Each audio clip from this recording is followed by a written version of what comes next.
Las noticias de hoy en Estados Unidos. Washington Post ilustra su primera página con la fotografía de una ceremonia muy emotiva y solemne en el pórtico sur de la Casa Blanca.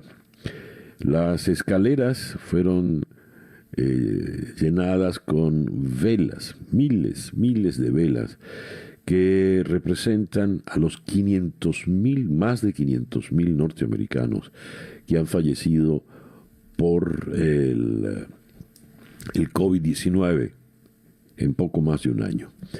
Allí está el presidente Joe Biden, su esposa, la vicepresidenta Kamala Harris, su esposo, en esta ceremonia que fue realmente solemne e importante. Un hito trágico es lo que esta foto del The New York Times evidencia, puede ver mucho mejor la cantidad de velas, recordando a las víctimas del virus, es el título que le dan cuando se han perdido más de 500,000 vidas. La reseña de AP con relación a esto nos dice: después de un año que ha ensombrecido los hogares en todo Estados Unidos, la pandemia superó el lunes un umbral que parecía inimaginable, un recordatorio de que el virus llega a todas partes del país y a comunidades de todos los tamaños y constituciones. Es muy difícil para mí imaginar un estadounidense que no conozca a alguien que ha muerto o tenga un familiar que ha fallecido por el COVID-19, dijo Ali Mokad, profesor de sanimetría en la Universidad de Washington, campus de Seattle. No hemos realmente comprendido a fondo lo malo que es, lo devastador que es para todos nosotros, dijo. Los expertos advierten que es probable que se registren unas 90,000 muertes más en los próximos meses, a pesar de la enorme campaña de vacunación. Mientras tanto, el trauma del país sigue acumulándose de una forma sin precedentes en la vida pública reciente. En otras épocas de grandes pérdidas, como los atentados del 11 de septiembre del 2001, los estadounidenses se han unido para hacerle frente a la crisis y consolar a los sobrevivientes. Pero en esta ocasión la nación está profundamente dividida. Hay una cantidad abrumadora de familias que lidian con la muerte, enfermedades graves y dificultades financieras, y muchos tienen que hacerlo por cuenta propia, incapaces incluso de organizar funerales. De cierta forma, todos estamos de luto, comentó desde Oregón Donna Sherman. Esta señora ha dado terapia a familiares de muertos en ataques terroristas, desastres naturales y masacres escolares. En las últimas semanas, las muertes a causa del virus han disminuido desde las más de 4,000 diarias reportadas en algunos días de enero hasta un promedio de menos de 1,900 al día. Sin embargo, 500,000 de decesos, la cifra registrada por la Universidad Johns Hopkins, es mayor que la población de Miami o de Kansas City, en Missouri. Es casi igual al número de estadounidenses muertos durante la Segunda Guerra Mundial, la Guerra de Corea y la Guerra de Vietnam juntas. Es como si ocurriera un 11 de septiembre diario durante casi 6 meses. Las personas que perdimos eran extraordinarias, dijo anoche el presidente Joe Biden. Así sin más, muchos de ellos tomaron su último aliento solos, que es una de las circunstancias más trágicas que impone el COVID. Pues bien, si bien ya se ha logrado una reducción importante, todavía estiman que se puede llegar a 90,000 personas más. Si repaso en la cifra de la Johns Hopkins, 500,310 muertos ya en los Estados Unidos. El diario The Washington Post también dedica espacio a la comparecencia de el nominado para la Fiscalía General, el Departamento de Justicia, Merrick Garland, quien dijo que hará una prioridad la investigación del ataque al Capitolio. Y una noticia negativa, mala para el expresidente Trump. La Corte Suprema dice que no hay que proteger la declaración de impuestos del expresidente y este tiene que comparecer ante el tribunal de Manhattan. El The New York Times destaca esto como la noticia más importante del día. La justicia le niega a Trump la posibilidad de esconder sus récords. Dice esta nota de Associated Press: en una considerable derrota para Donald Trump, la Corte Suprema se negó a anular un fallo que le ordena entregar sus declaraciones de impuestos a la Fiscalía del Estado de Nueva York. La decisión de la Corte es la aparente culminación de una larga batalla legal que en una ocasión previa había llegado al principal tribunal de la nación. Las declaraciones fiscales de Trump no debían hacerse públicas como parte de la investigación criminal de la Fiscalía, pero la medida de la Corte Suprema es un golpe a Trump porque durante mucho tiempo ha luchado desde varios frentes para mantener ocultas las declaraciones. La investigación en curso, de la cual son parte las declaraciones, también podría representar un problema para Trump, quien ha llamado a esto una expedición de pesca y la cacería de brujas más grande de la historia. Otra decisión de la Corte que va en contra de Trump, y estamos hablando de la Corte con la mayoría de magistrados conservadores, donde se incluye la señora Amy Coney Barrett, que fue nominada y juramentada y presentada por el señor Trump en la Casa Blanca. La otra decisión, la Corte Suprema rechazó ayer lunes un puñado de casos relacionados con las elecciones presidenciales del 2020, incluidas unas disputas de Pensilvania, que habían causado una profunda división entre los magistrados poco antes de los comicios. Los casos que los magistrados rechazaron involucraban impugnaciones electorales presentadas por el expresidente Donald Trump y sus socios en 5 estados en los que ganó el presidente Biden, a saber Arizona, Georgia, Michigan, Pensilvania y Wisconsin. Así pues la situación. Tenemos, por otra parte, también en el marco judicial, cambio drástico en Virginia. Se va a revocar la pena de muerte. La legislatura de Virginia dio la aprobación final ayer a una ley que acabará con la pena capital en el estado. Un giro drástico para un estado que ha ejecutado a más personas que cualquier otro. La ley ahora será enviada al gobernador demócrata Ralph Northam, quien dijo que la aprobará, convirtiendo a Virginia en el 23º estado en poner fin a las ejecuciones. Y tenemos, así como el señor Garland va a ser seguramente aprobado como fiscal general de la nación por el Senado, no así parece correr la misma suerte la señora Neera Tanden, nominada para la Oficina de Administración y Presupuesto de la Casa Blanca. Dice acá, el presidente ha nominado a la señora Tanden para liderar la OMB. Sin embargo, senadores republicanos moderados como Susan Collins y Mitt Romney dijeron que votarán en contra. El viernes, el senador Joe Manchin se convirtió en el primer legislador demócrata en oponerse a la confirmación de Tanden, quien sería la primera mujer de una minoría étnica en dirigir la agencia.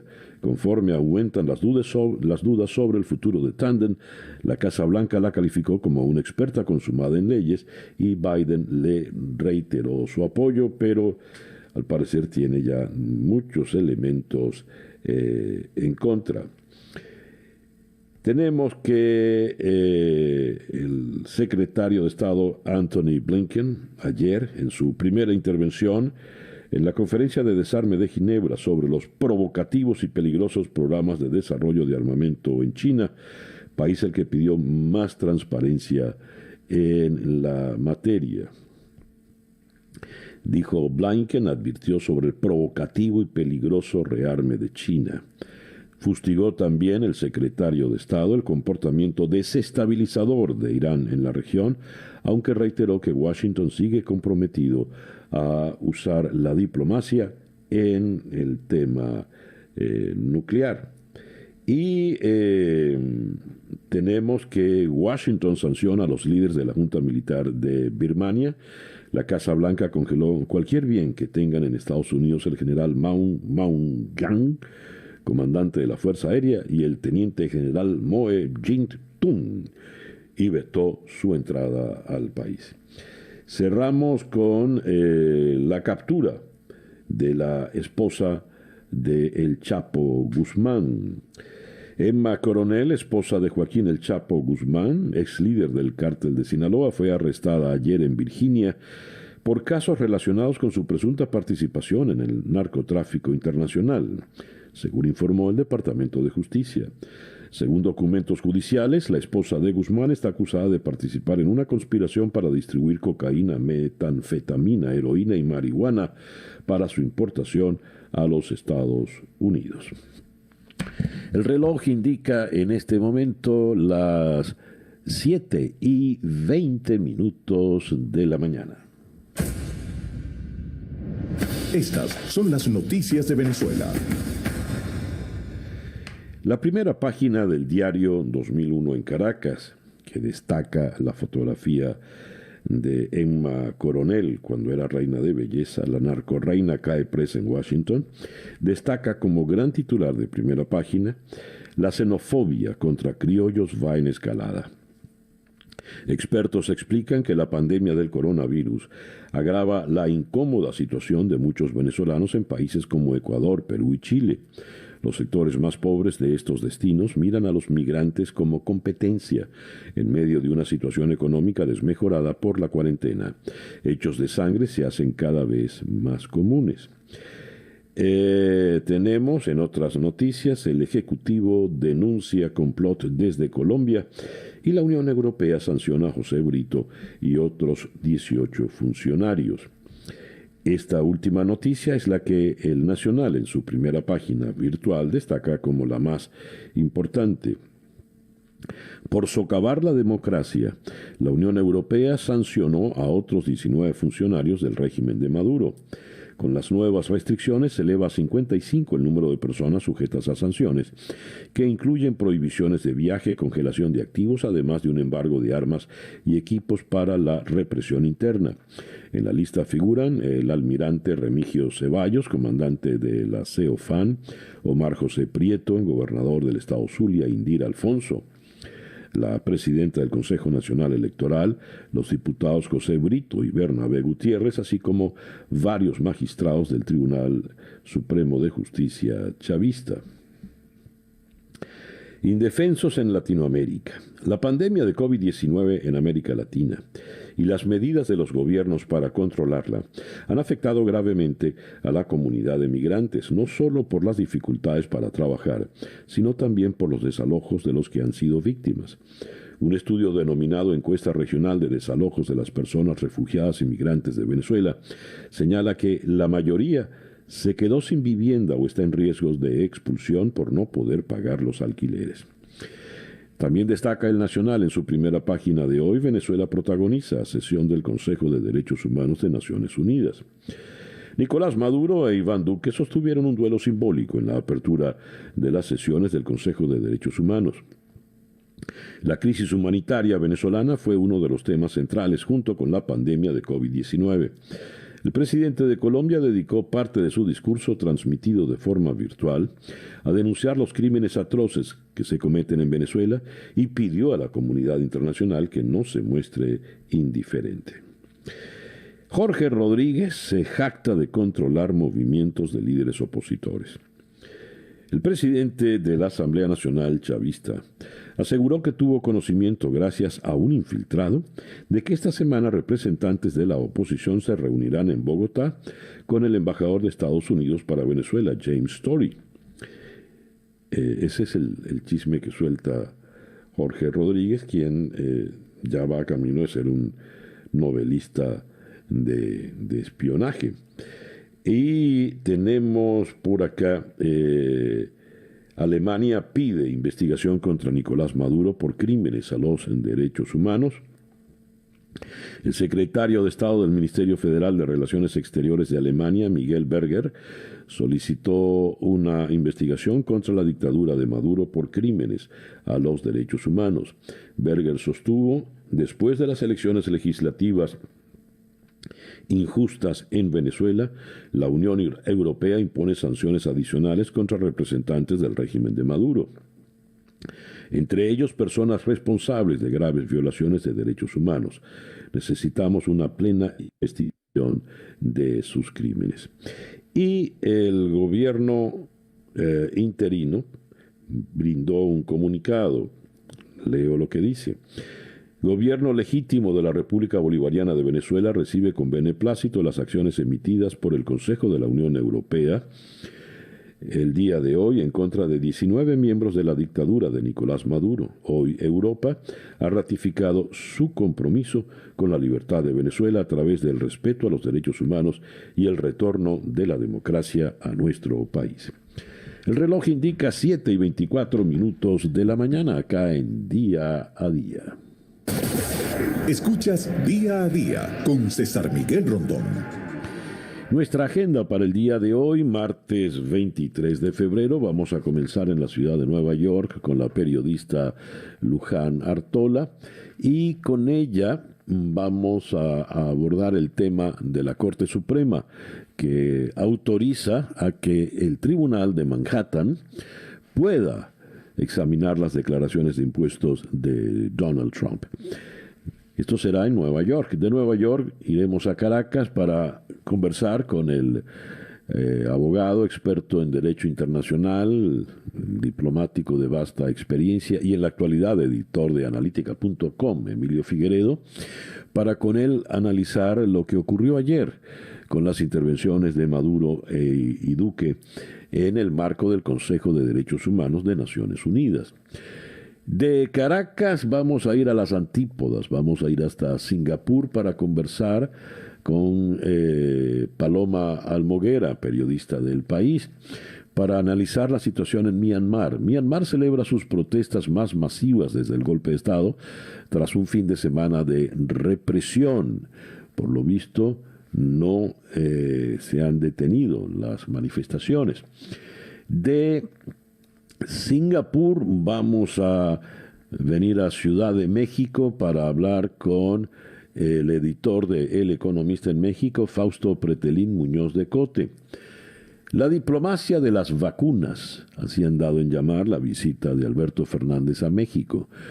Alberto Fernández y López Obrador esbozan un plan para afianzar la colaboración, producir, envasar y distribuir dosis de distintas farmacéuticas y para afianzar el liderazgo de ambos países en Latinoamérica. De México vamos a ir a la ciudad de Washington para conversar con Heather Long, quien es la editora de economía en The Washington Post. El plan de estímulo de Biden, con cheques de $1,400, entra en una etapa clave en el Congreso, arranca una semana crucial para aprobar o no el paquete de $1.9 billones que ha solicitado el presidente Biden. Y vamos a cerrar en la ciudad de San Salvador con Nelson Rauda, periodista de El Faro. El Salvador tendrá elecciones para renovar el Congreso y las alcaldías este próximo fin de semana. Vamos a abordar ese tema entonces en la capital salvadoreña. Esa es nuestra agenda para el día de hoy, martes 23 de febrero del año 2021. Y ya son las 7:27 de la mañana. El editorial con César Miguel Rondón. El tema del COVID, de la pandemia. Estados Unidos rebasó 500,000 muertos. Y esos 500,000 muertos son más que las pérdidas de norteamericanos en la Guerra Mundial, la Segunda, la Guerra de Corea y la Guerra de Vietnam, las tres juntas. Me impacta la cuenta que hace Associated Press diciéndonos que esto es como si tuviésemos un 11 de septiembre diario durante 6 meses. Ahora, el nuevo gobierno ha tomado medidas importantes, ha abierto el proceso de vacunación y con las medidas drásticas de imponer la mascarilla, distancia social de forma obligatoria, rígida, se ha pasado de más de 4.000 muertes diarias que teníamos a comienzos del mes de enero a un promedio de menos de 1.900. Ahora ya en la última semana de febrero es una reducción importante. Pero aún así las proyecciones nos dicen que pueden venir 90.000 muertes más. Es decir, podríamos llegar en Estados Unidos a 600.000 muertes por el COVID. Todo esto obedece evidentemente a un año que se perdió. Un año de mal manejo, el último año de la administración Trump, donde el presidente se negaba a ponerse mascarilla, donde mandaba discursos absurdos sobre un detergente que podía combatir el COVID, eliminando el tema de la distancia social, en fin. Una actitud como esa, displicente, indolente e irresponsable, ha dejado un saldo de 500.000 de estadounidenses muertos por la pandemia. Que sirva de lección, si es posible.